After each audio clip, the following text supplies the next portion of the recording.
R9 ప్రేక్షకులకి నమస్కారం. నేను మీ భూషణ్ రెడ్డిని.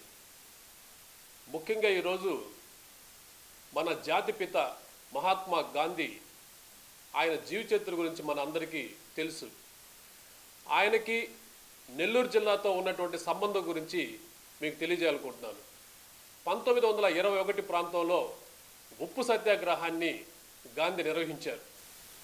బ్రిటిష్ వాళ్ళు ఉప్పు మీద పన్ను వేస్తే దాన్ని వ్యతిరేకిస్తూ ఆయన భారతదేశం అంతా పర్యటించారు. ఆ పర్యటనలో ఆయన నెల్లూరు జిల్లాకు కూడా రావడం జరిగింది. ఈ ప్రాంతంలో సబర్మతి ఆశ్రమాన్ని పోలినట్టుగా ఒక ఆశ్రమం నిర్మించాలన్న ఒక తలంపుతో ఆయనలో ఉండేటువంటి ఒక మిత్రుడిని, రుస్తుంజీ అనే ఒక మిత్రుడిని ఈ ప్రాంతంలో స్థల సేకరణకు, ఆశ్రమ నిర్మాణానికి ఆయనకు అప్పచెప్పడం జరిగింది బాధ్యతలు. నెల్లూరు జిల్లాలో ఉన్నటువంటి మహాదాత పొనక కనకమ్మ గారు ఆ రోజుల్లో 13 ఎకరాలను సునాయాసంగా గాంధీ గారికి ఈ ఆశ్రమ నిర్మాణానికి దానం చేయడం జరిగింది. పల్లెపాడు గ్రామంలో పెన్నా నది తీరంలో ఆహ్లాదకరమైన వాతావరణంలో 13 ఎకరాల్లో గాంధీజీ ఆశ్రమాన్ని ఏర్పాటు చేశారు. 1925వ సంవత్సరంలో గాంధీ చేతుల మీదుగా స్వయంగా ప్రారంభించడం జరిగింది. ఆ ప్రాంతంలో ఆయన పర్యటించినప్పుడు అక్కడ ఆయన వాడిన వస్తువులు అన్నిటినీ భద్రపరిచి ఈరోజు నేటి యువతరానికి అందిస్తున్నారు అక్కడ నిర్వాహకులు. ఆ ఆశ్రమం ఎవరు ఆక్రమించకుండా, శిథిలాల్లో చేరుకోకుండా ప్రస్తుతం రెడ్ క్రాస్ వాళ్ళు ఎంతో అభివృద్ధి చేస్తూ ఇప్పటికీ దాన్ని కాపాడుతున్నారు. ఇలాంటి ఆశ్రమాన్ని నేటి యువతరం విద్యార్థులు చూసి గాంధీ గురించి తెలుసుకోవాల్సిన అవసరం ఉంది. గాంధీ అంటే మనకు కనిపించేటువంటి విగ్రహమో వీధి పేరో కాకుండా మన భారతదేశం యొక్క నుదిటి రాతను మార్చినటువంటి మహానేతగా తల్లిదండ్రులు, ఉపాధ్యాయులు, విద్యార్థులకు చెప్పాల్సిన అవసరం ఉంది. ప్రస్తుతం మనం నెల్లూరు జిల్లా ఇందుకూరుపేట సమీపంలో ఉన్నటువంటి పల్లిపాడు గ్రామంలో ఉన్న గాంధీ ఆశ్రమాన్ని చూద్దాం. మీ అందరికి చూపించేందుకు మా టీంతో బయలుదేరుతున్నాం.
దక్షిణ భారతదేశంలో మహాత్మా గాంధీ ఒక ఆశ్రమాన్ని స్థాపించాలన్న ఒక ఉద్దేశంతో ఇక్కడికి రుస్తుంజీ అనేటువంటి ఆయన అనుచరుణ్ణి మన నెల్లూరు జిల్లాకు పంపించడం జరిగింది.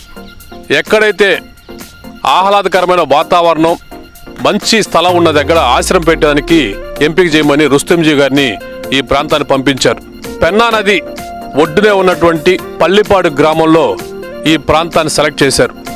గాంధీజీ గారు ఇక్కడ ఆశ్రమం పెట్టాలా, ఈ ప్రాంతంలో దాతల కోసం పొలాన్ని దాత కావాలని అడిగినప్పుడు మన నెల్లూరు చెందినటువంటి మహాదాత శ్రీమతి పొనక కనకమ్మ గారు 13 ఎకరాల స్థలాన్ని ఈ ఆశ్రమానికి ఇచ్చారు.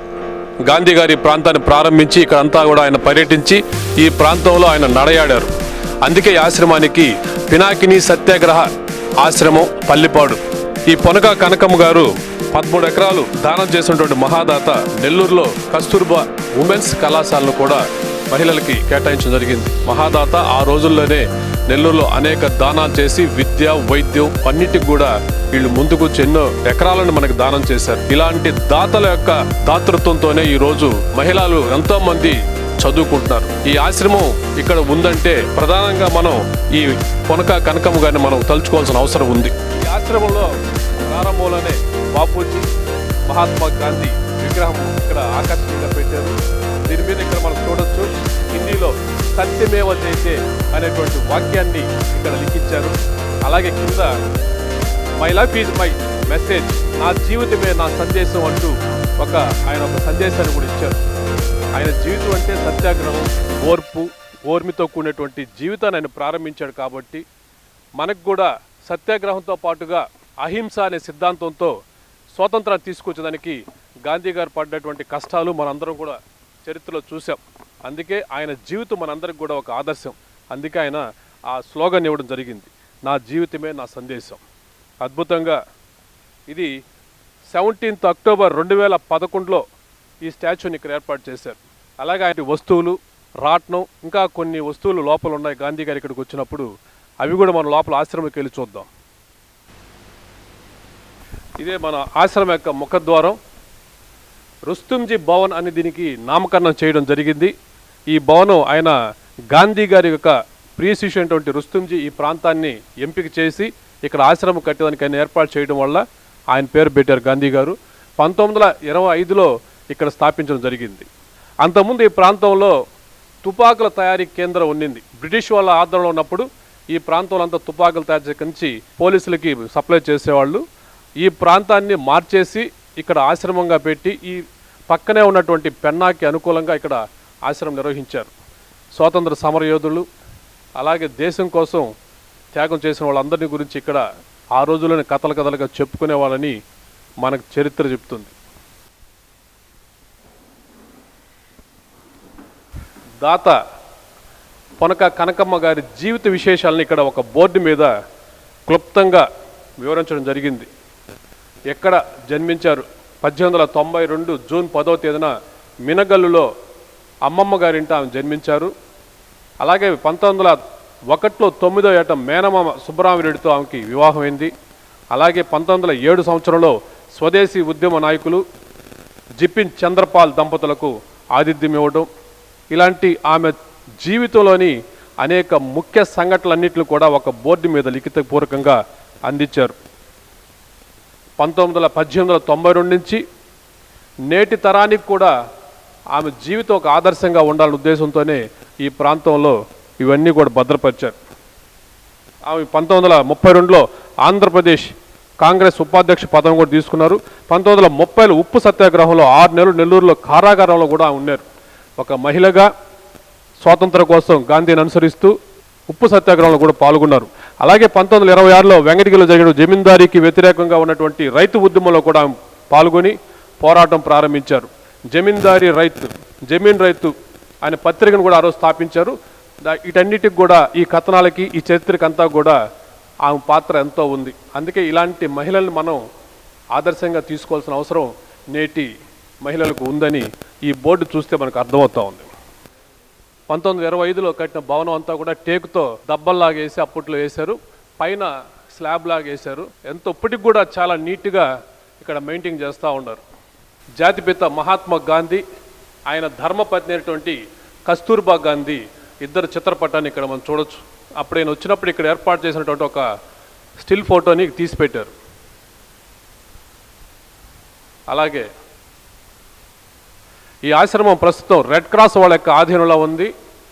ఇక్కడ ఏ వస్తువు కానీ ఈ ఆశ్రమం కానీ శిథిలం కాకుండా రెడ్ క్రాస్ వాళ్ళు నీట్గా దీన్ని మెయింటైన్ చేస్తున్నారు. రెడ్ క్రాస్ వ్యవస్థాపకులైనటువంటి జీన్ హెన్రీ డొనాల్డ్ ఆయన ఈ ఆశ్రమాలు అన్నీ కూడా ఆయన చూస్తున్నట్టున్నారు. ఆయన వ్యవస్థాపకుడు ఈ రెడ్ క్రాస్ ప్రాథమిక సూత్రాలన్నిటి కూడా ఇక్కడ పెట్టారు. మానవత, నిష్పాక్షికత, తటస్థ్యం, స్వతంత్ర ప్రతిపత్తి, స్వచ్ఛంద సేవలు, ఐక్యత, సార్వత్రిక అనేటువంటి అంశాలతో వాళ్ళు ఈ రెడ్ క్రాస్ని స్థాపించడం జరిగింది. 7 ప్రాథమిక సూత్రాలతో ఈ రెడ్ క్రాస్ని ఆ రోజుల్లోనే స్థాపించారు. అలాగే ఈ ఆశ్రమాన్ని స్థాపించేందుకు దిడుగుమార్తి హనుమంతరావు గారు ఆయన 1890లో పుట్టారు, 1826లో మరణించారు. అలాగే ఆయన సతీమైనటువంటి బుచ్చి కృష్ణమ్మ గారు కూడా ఆమె చిత్రపటాన్ని కూడా ఇక్కడ ఉంచడం జరిగింది. ఈ ఆశ్రమం స్థాపించడానికి వీళ్ళిద్దరూ భార్యాభర్తలు కూడా చాలా కృషి చేశారు. గాంధీ గారు ఉపయోగించినటువంటి రాట్నం, గాంధీ గారు ఈ ఆశ్రమంలో ఉపయోగించిన చెరక రాట్నం ఇప్పటికి కూడా 1925 నుంచి 2021 వరకు కూడా జాగ్రత్తగా ఉందంటే ఈ ఆశ్రమ నిర్వాహకులు చాలా జాగ్రత్తగా ఈ వస్తువుల్ని కాపాడడం జరిగింది. మనం కూడా ఇవన్నీ చూడొచ్చు. ఇలాంటివి మనం గాంధీ గారు ఉన్నప్పుడు చేసినటువంటి మనం తాకచ్చు కూడా ఇక్కడ. అలాగే గాంధీ గారు కూర్చొని ఇక్కడ అందరితో సమావేశమైనప్పుడు ఆయన కూర్చున్నటువంటి పరుపు, ఆయన పుస్తకాలు చదవాలన్నా ఏదైనా రాసుకోవాలన్నా కూడా ఈ టేబుల్ పైన ఆయన కూర్చొని రాసుకునేవాళ్ళు. ఆయన గుర్తుగా గాంధీ గారి మహాత్ముడైనటువంటి గాంధీ గారి చిత్రపటాన్ని ఇక్కడ పెట్టడం జరిగింది. ఇక్కడ కూడా ఆయన మెసేజ్ ఇచ్చారు, నా జీవితమే నా సందేశం అని చెప్పి అందరికీ ఆదర్శంగా ఆయన జీవితాన్ని తీసుకోవాలని అందరుగా ఇక్కడ అందరూ ఆయన ఫోటో మీద రాయడం జరిగింది. అలాగే ఆశ్రమంలో వ్యవస్థాపకులుగా వ్యవహరించినటువంటి చతుర్వేదుల వెంకటి కృష్ణయ్య, అలాగే పొనక కనకమ్మ గారు, వాళ్ళిద్దరి యొక్క పటాలను కూడా ఈ ఆశ్రమం లోపల పెట్టడం జరిగింది. మనం బయట అనుకున్నట్టుగా ఆశ్రమ స్థల దాత పొనక కనకమ్మ గారు ఆమె 1892లో పెట్టారు, 1863లో ఆమె స్వర్గీయులైనారు. 13 ఎకరాలను ఆమె స్వచ్ఛందంగా ఈ ఆశ్రమానికి దానం చేయడం జరిగింది. అలాగే రాట్నం, గాంధీ గారు ఉపయోగించినటువంటి రాట్నాన్ని ఇక్కడ జాగ్రత్తగా పెట్టినారు. ఇప్పటికీ ఆయనకి జ్ఞాపకార్థంగా ఈ రాట్నాన్ని పెట్టారు. అలాగే గాంధీజీ జీవితంలో ముఖ్య ఘట్టాలు కూడా ఇక్కడ పొందుపరిచారు ఒక బోర్డు మీద. 1869వ సంవత్సరం అక్టోబర్ 2న పోరుబందర్లో గాంధీ గారు జన్మించారు. 83వ సంవత్సరంలో కస్తూరిబాయితో వివాహం చేసుకున్నారు. అలాగే 91లో ఆయన బారిస్టర్ అయి స్వదేశానికి తిరుగు ప్రయాణం అయ్యారు. బారిస్టర్ అంటే లా చేసి ఆయన లాయర్గా స్వదేశానికి తిరుగు ప్రయాణం అయ్యారు. జూలై 7న ముంబై చేరి ఆయన ఆ వయసులోనే ఆయనకి తల్లి చనిపోవడం జరిగింది. 1893లో వృత్తిరీత్యా దక్షిణాఫ్రికాకు ప్రయాణం అయ్యారు. ఇలాంటి ఆయన జీవితంలో ఉన్నటువంటి ముఖ్యమైనటువంటి సంఘటనలు, ఘట్టాలన్నింటినీ కూడా ఇక్కడ లిఖితపూర్వకంగా రాయడం జరిగింది. 1948లో జనవరి 30న ఆయన వీరమరణం పొందారు. ఆయన చనిపోయేటప్పుడు ఆయన పలికిన మాటలను అక్కడ లిఖించడం జరిగింది. హే రామ్ అంటూ ఆయన చనిపోయేటప్పుడు కూడా పలికిన మాటలే. ఆయన సతీమణి ఫిబ్రవరి 22 కస్తూర్బా గాంధీ మరణించారు.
పేరు సృజని. నేను పల్లిపాడు మహిళా సంరక్షణ కార్యదర్శిగా వర్క్ చేస్తున్నాను. ఇక్కడ పల్లిపాడులో గాంధీజీ ఆశ్రమం అనేది చూడదగిన ప్రదేశం. 1921లో గాంధీ గారు సత్యాగ్రహ సమయంలో ఇక్కడికి వచ్చారు. దానికి గుర్తుగా ఇక్కడ ఒక ఆశ్రమాన్ని నిర్మించారు. ఇక్కడ వాతావరణం చాలా ప్రశాంతంగా ఉంటుంది. గాంధీ గారి యొక్క జీవిత చరిత్ర, ఆయన ప్రతి జీవితంలో ముఖ్యమైన ఘట్టాన్ని ఫోటోల రూపంలో ఒక గదిలో చక్కగా చిత్రీకరించడం జరిగింది. మన దేశ నాయకుల గొప్పతనం తెలుసుకోవడానికి ఇది ఒక మంచి అవకాశము. భావితరాలకి ఇది ఒక మంచి జ్ఞాపకము. తల్లిదండ్రులు వీకెండ్ ప్రోగ్రామ్గా వాళ్ళ పిల్లల్ని తీసుకొచ్చి చక్కగా ఈ వాతావరణాన్ని చూపించవచ్చు. గాంధీ గారి యొక్క జీవిత చరిత్రని వాళ్ళకి అర్థమయ్యేలాగా వివరించవచ్చు. భావితరాల వాళ్ళందరూ దీన్ని ఉపయోగించుకోవాలని కోరుకుంటున్నాను.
నా పేరు రామయ్య.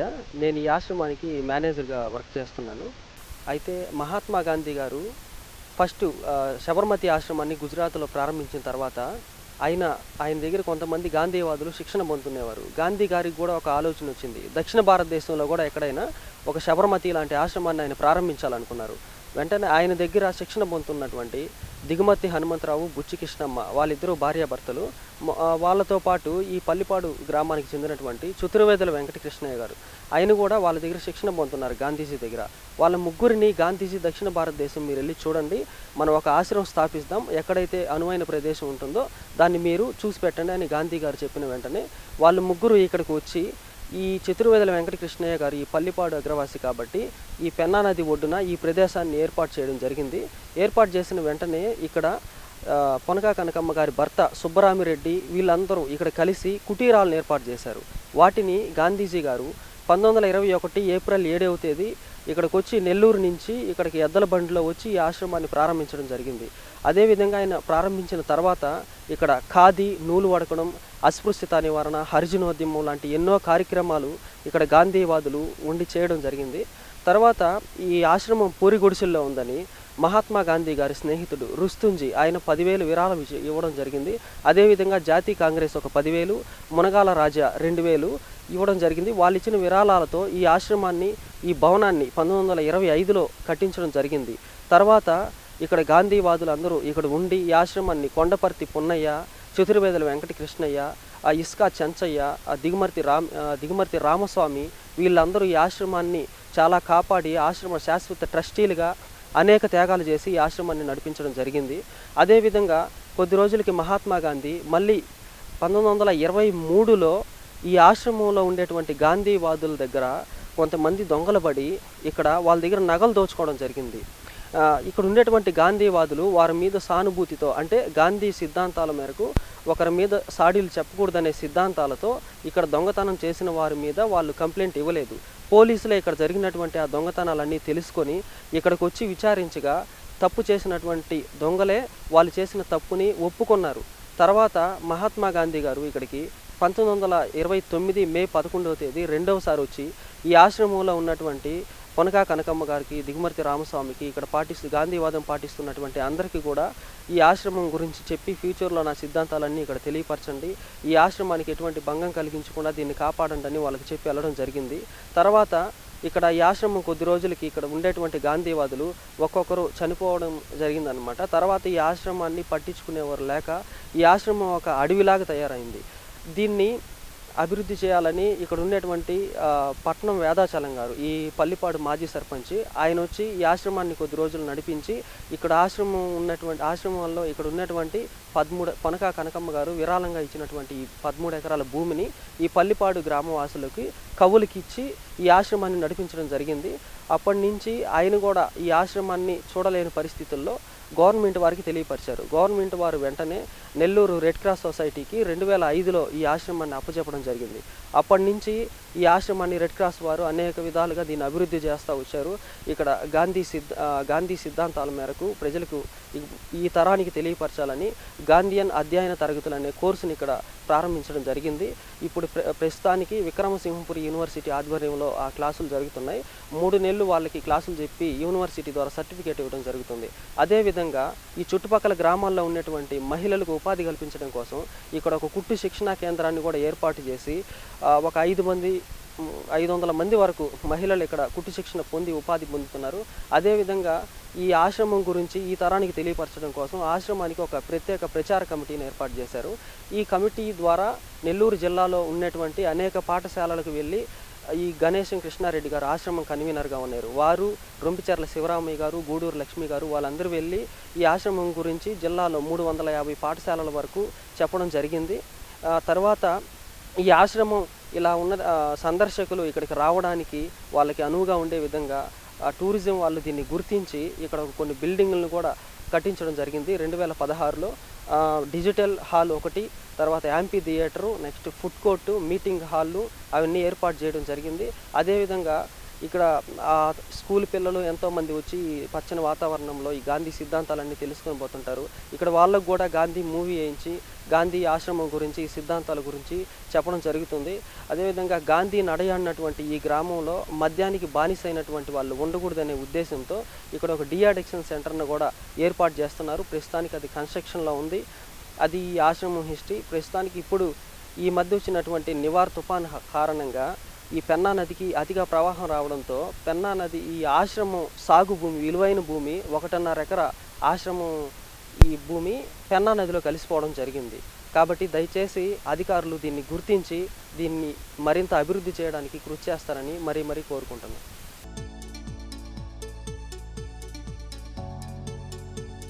ఈ వీడియో మీకు నచ్చినట్లయితే please subscribe, share and like ఇవ్వండి. Star9 Live.